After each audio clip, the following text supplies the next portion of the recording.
Good morning, good afternoon, everyone, wherever you are. We are so happy today to be here, sitting with our lovely guest. You're going to meet her in just 1 second. But I am so happy. I want to introduce myself. I am Lumbie Mlambo. I'm also known as the Water Lady. Many of you know me by that. Not really a nickname, but a name that I embrace because that's what I do, water.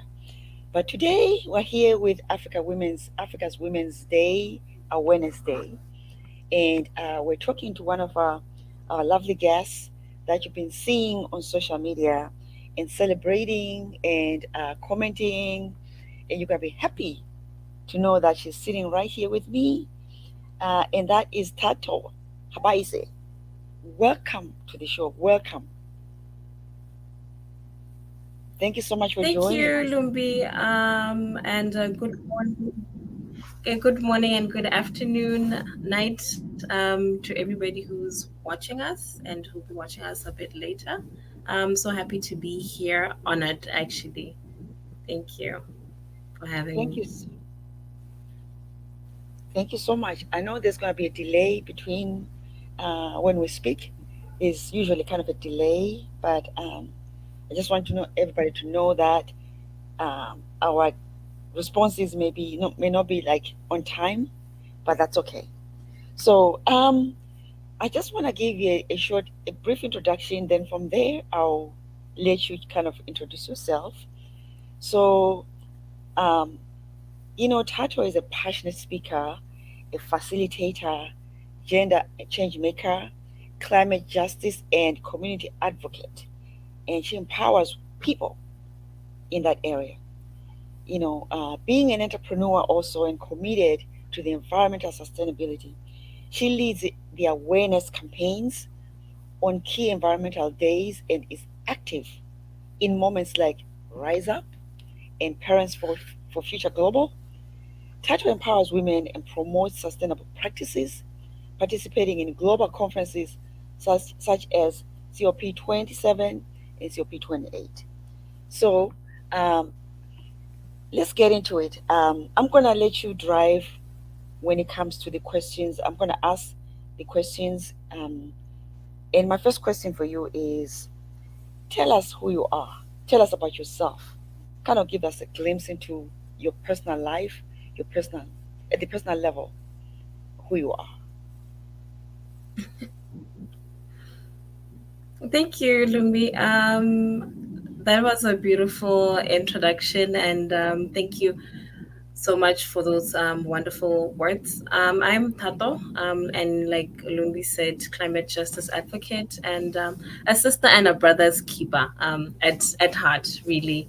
I'm a young mom to an amazing 13-year-old boy who, kind of inspires me and keeps me going through all the challenges that we meet around this space. I love cooking. I'm into agriculture as well, and all things organic that help me to connect to myself and to my family and the Mother Nature. That is wonderful. Anybody who loves cooking is my best friend because I love, different kinds of foods. Yeah. Yeah, so wonderful. So what led you to become a climate advocate, if I may ask? Um, Growing up, my dad is in the environmental space. Even though I don't know if that has an influence to that, but I've always been passionate about community service and service. And so I consider myself to be someone who is privileged to have lived in the city, who grew up in the city, and when we'd go back home, um, I'd always see how there's that gap. And I started off in the gender equality space. We stood up for women's rights as far as just growing and developing programs for communities, engaging with more women, youth. I realized that climate change is like taking up is has a huge impact on so many issues and how everything is just so interconnected, then that's how I got into the climate change space so that I can be able to influence policy reforms, restructure my community programs to help the communities I work with to, on subsistence agriculture to shift that mindset. And then that's how I am here. Oh, that's wonderful. We are just blessed to have you. Very blessed, especially this month when we talk about issues related to climate and education. It is very important. What you do is amazing. It's really amazing, and I commend Thank you to you. continue doing that and raising that awareness. So, can you please educate us on the audience at least on lemon, your company, Lemon and Vinegar? I love the name, by the way. Since you said that you cook, I'm thinking that this company was generated when you were cooking or Thank something, but I you. don't know.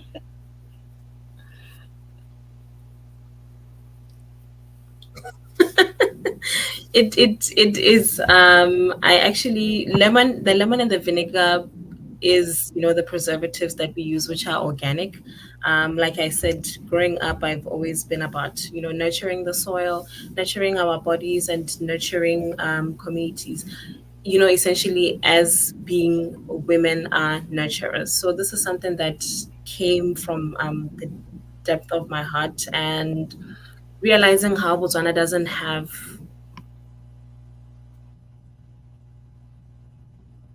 organic food value chains, and I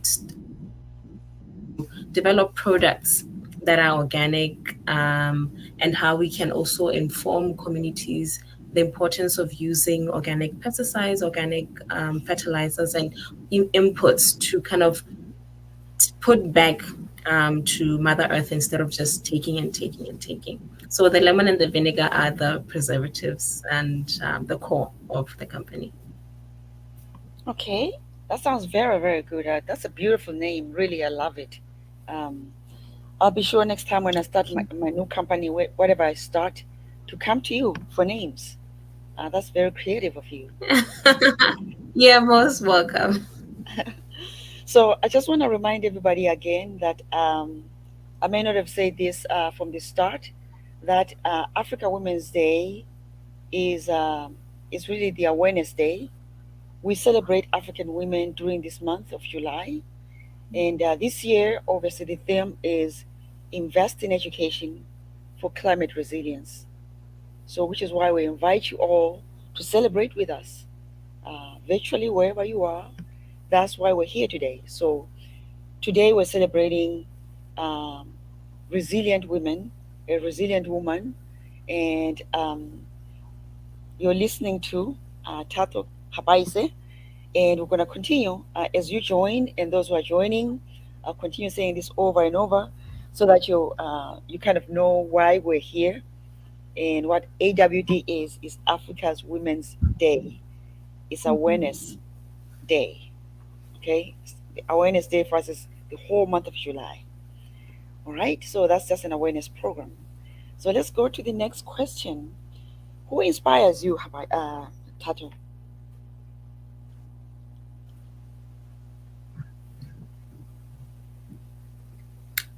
I don't know if this is going to sound cliche or cheesy, but I'm really going to take this with all the heart. I'm inspired by all the amazing women, that are doing amazing things in the world. Because growing up, and just being from a small country, seeing women do great things, take up the platform, and every single day I see women doing beautiful things and taking up space in the boardrooms, in the big corporations, in these movements. I'm like, oh wow, this is amazing.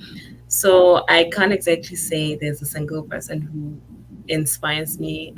All you beautiful women, you know, keep encouraging me to do more, to take up more space, and see how my presence at the table can create space for younger girls who are coming up and who are moving, who are coming from. That's wonderful. That's really wonderful. I like that you don't have no one particular person, but that the women, other women, inspire you. That's a very encouraging thing for a lot of women. I hope that you out there listening, that you're absorbing this, because if you can get inspiration from other women, like from us here, that would be, a very good thing for all the women. That we encourage each other, we feed from each other. I kind of like that. So I would like to ask you to share your struggles and obstacles and how they made you a stronger person, professionally and personally. I would say the struggles and obstacles that I gatekeepers. And the one thing that touches my heart really is women who are gatekeepers of opportunities, and don't have that spirit of nurturing. I understand it could come from, trauma, or just how that particular environment or the network is established. But I'm always encouraged to have an understanding or have empathy and compassion for those kind of people who don't have that spirit of collaboration and, cooperation, and essentially working together, because I don't think there's anyhow in the work that we do. It could be in all the different, industries, that there's no way, no man is an island, and there's no way I can succeed without your support, and there's no way any other person can succeed without my support. So I think that would be the struggle and the biggest challenge. Anything else, I'm one person who likes to analyze ways on how to break down small obstacles, that are beyond human interaction, say economic and stuff like that. So um, all those other challenges would be minor. That is the one major one that affects me greatly.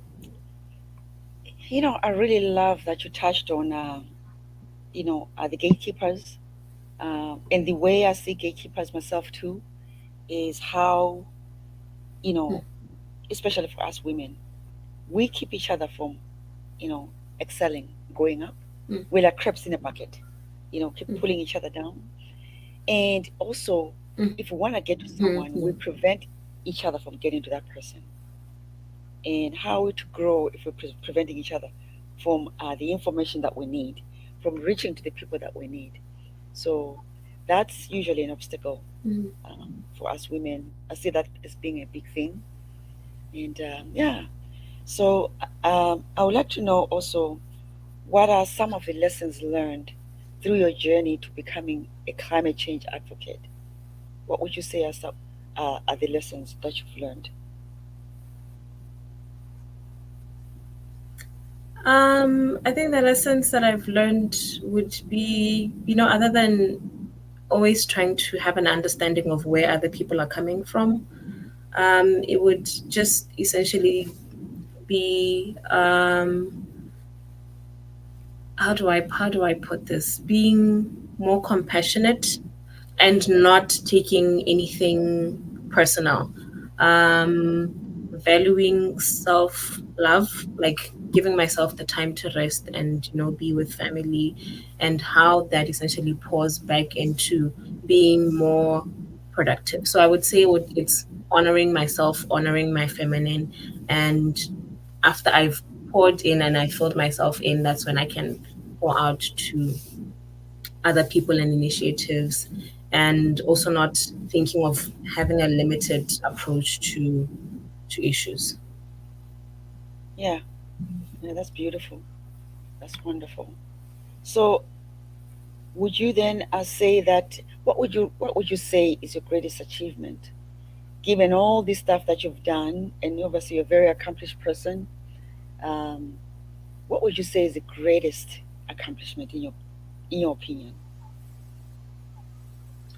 My greatest accomplishment would be knowing that all the other people that I work with should they run into a challenge, they know that I'm always available to help. It might not be immediate, but just essentially being that go-to person who has the ability to say, okay, I'm not able to help you at this point in time, but I know someone who can assist you, or you can do XYZ. And that gives me so much comfort to know that I think I'm making a significant change in the world. And that is beautiful, making yourself available to people, and not closing the doors, making your door wide open. People can come in and, grow with you and ask you questions. That's really nice. Not that many women do that these days. The fact that you're doing that is something that uh, everybody should be, you know, uh, really excited about, because these days we know that, just information is out there available online, but Mhm. people will charge to come. I mean, just to get that information if you had to go to them. But knowing that people can come to you and seek for information and be educated and be knowledgeable is really incredible. So thank you for doing that. Thank you. Thank you.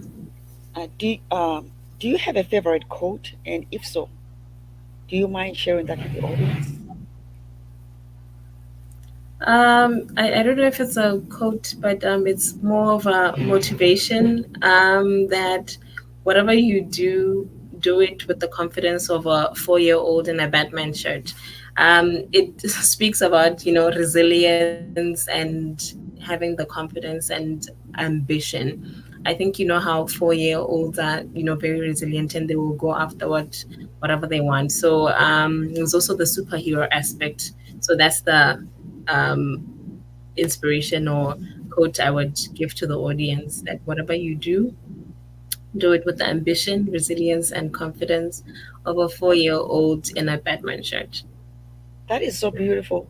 I like how you're linking that, like when you link that to like a child, like a 4-year-old, because they're so vulnerable and so open. They just do it wholeheartedly, you know.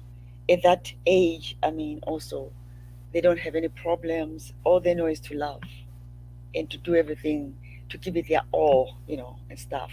So I kind of like that.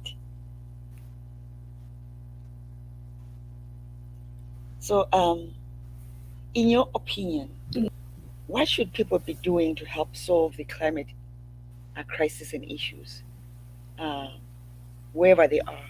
Because we do know that this climate crisis is a problem, and sometimes people feel like it's so big of a problem that no matter what they do, no matter what their contributions are, they feel like their contributions are not gonna matter.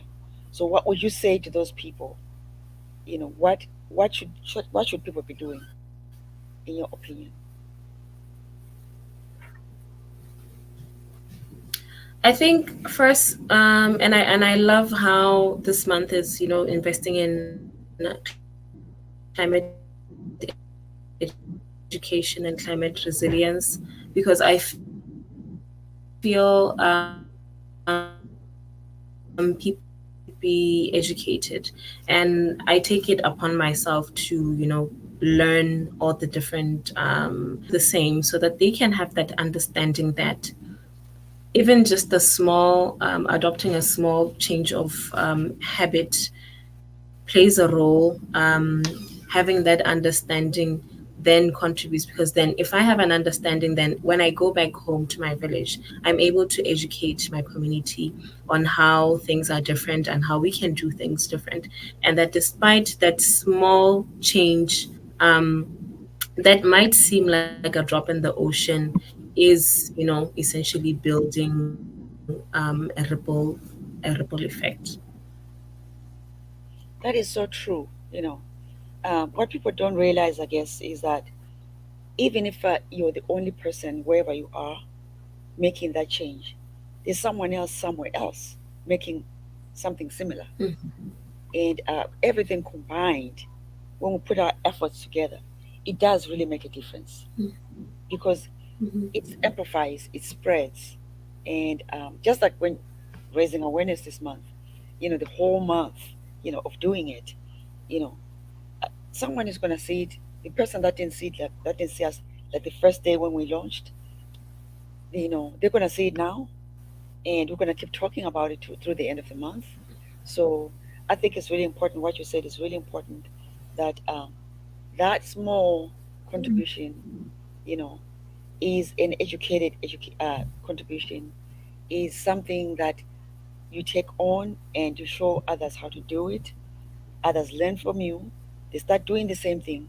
You know, it's really about others catching up on what you're doing and doing the Yeah, same thing. yes. That makes a difference, right? So I really do like that. I Yeah. really do like that. So what are your words of encouragement for the audience, if you were to give any words of encouragement as it relates to um, climate issues and this whole month in general? What would you say to the audience? What would you encourage them to do?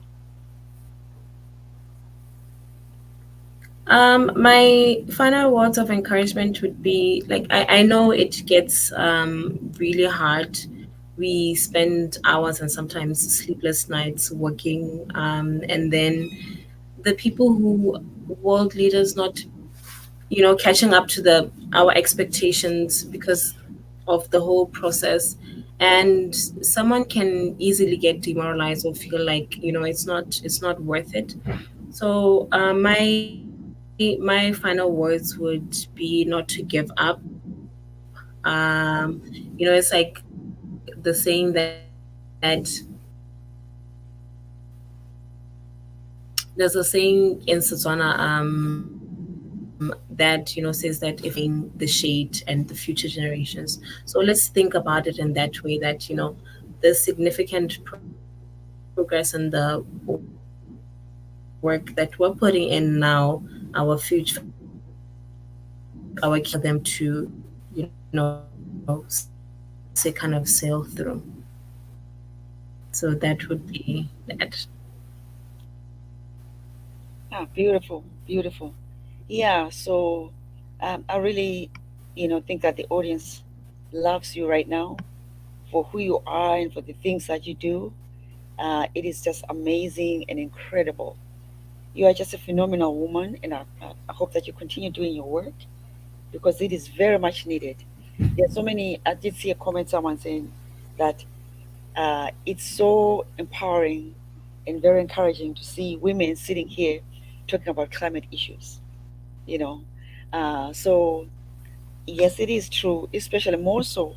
You know, talking about climate issues, and you look at especially being black and African, talking about climate issues.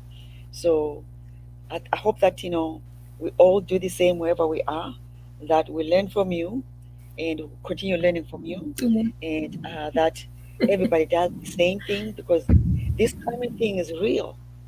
Believe it or not, it is real. We just have to learn how the ways to be resilient, educate each other. That is the key thing because if we're thinking about solving the problems alone but not learning from others and not really educating others, we're not going to get to we're not going to achieve the critical Yes. SDG goals by 2030, right? Right? I think it takes like all of us working together. It's really a collective effort more than anything. It's really more like even partnerships. That's when I think about partnerships for Mhm. goals. SDG 17. Um, in your case, Tado, do you partner with other people or organizations? Yes, I do. Yes, I do. There's no way how I could do all this amazing work on my own, and I'm grateful for all the networks that I work with. There's Agape Earth Coalition. We've been doing training. We've been training African youth activists to unpack the climate issues, the UNFCCC issues and how they can incorporate those policies into their I always look out for opportunities to grow myself as well and learn from others and share my understanding and my own perspectives. That's beautiful. So we do have questions from the audience. For now, we're going to go to the Q&A. But before we do so, I just want to go back to summarizing who we are. That we are you see AWD, that's Africa's Women's Day. It's Africa's Women's Day 2024. It's the awareness month. We celebrate African women, just like we're celebrating Thato Gabitse right now. This year's theme is Invest in Education for Climate Resilience. So we invite everybody to join us every day on social media, and for our discussions just like this one. So let's go to the first question and hear what the first question is. Is there any climate change? Um, is there any way climate change is impacting Botswana particularly? Have I said that somebody's asking you? Oh, yes. We are a semi-arid climate, landlocked as well, and we rely heavily on agriculture and tourism. Now, climate change, as we have seen it, has impacted us with extreme droughts. That means we have less water as a desert, and we're losing our ecosystems and bio biodiversity ecosystems, and that means that the women that have been, you know, earning an income through weaving baskets, they're losing that, because then we have less tourists coming into the country because there's no water, and there's the human wildlife conflict, because animals are now dispersing and going into settlements to look for water. I hope that answers your question. That question was from Nekashima. So Nekashima, thank you so much for asking the question.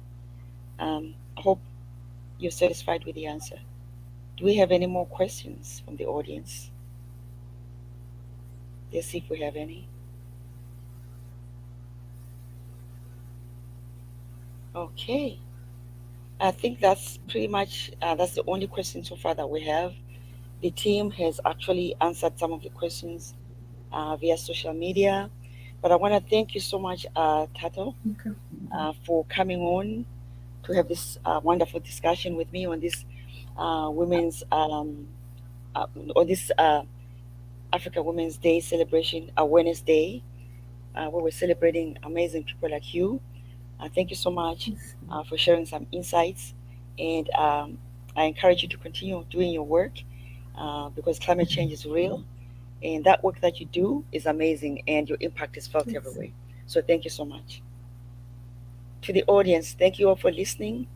You're listening to the Water Lady here. I'm also in climate, as you know. Water is climate. So, yeah. So please continue to let us know about your issues, water related, and we're going to continue doing our best to solve those climate issues in water as well. So, thank you, everyone. Okay, have a good day, and we'll see you again soon.